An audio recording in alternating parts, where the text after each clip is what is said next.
navbatdagi tadbirkorlar bilan uchrashuv, murojaatlar bilan uchrashuvimizni boshlaymiz. Murojaat kimda taklif bo'lsa, savollar bo'lsa, bemalol o'rnidan turib ko'rsatishimiz mumkin. Bugungi kunda Agrobankimizda hozir tadbirkorlarga beriladigan kreditlarning turlari ko'payyapti.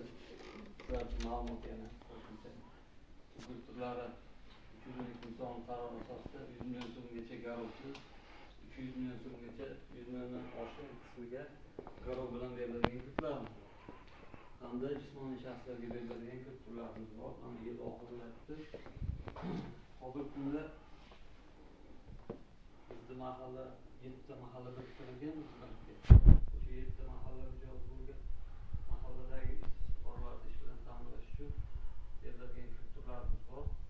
7 million so'mlik, 17 million so'mlik kredit turlarimiz bor.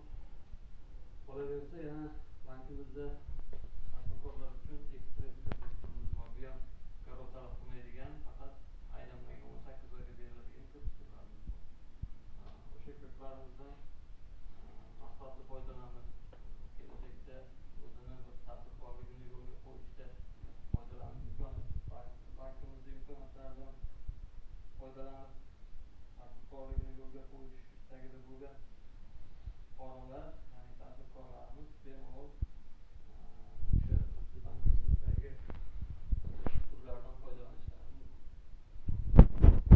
Foizlari qancha? Foizlari 312 kun soliq qarori tartibida agar rahbari ayol kishi bo'lsa 19%, erkak kishi bo'lsa 21% beriladi. 100 milliongacha garovsiz, 100 milliondan yuqori qismi garov bilan beriladi. Aylanmaniki? Aylanmaniki ham bor, aylanmani 100 millionlik aylanmaniki bo'ladi.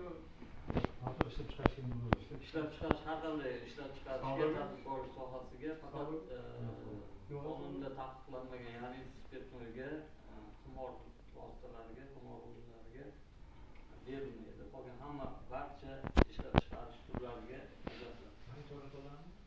Monitoring qilinadi. Faqat 18 oyga ekspressimiz monitoring qilinmaydi, chunki u aylanmaga, tomoshaga, savdoga beriladigan kreditlar. Hozirgi kunda endi yangi yil boshlayapmiz. 2026-yilda yana kreditlarimiz ko'payadi. Yangi produktlar keladi. Shuning uchun sizlarni xabardor qilib turish maqsadida shunaqa uchrashuvlar tashkil qilganmiz. Bir oyda 3 marta uchrashuv o'tkazamiz tadbirkorlar bilan. Kimda takliflar bo'lsa, kredit bo'yicha qiziqishlar bo'lsa, bemalol murojaat qilishlaringiz mumkin.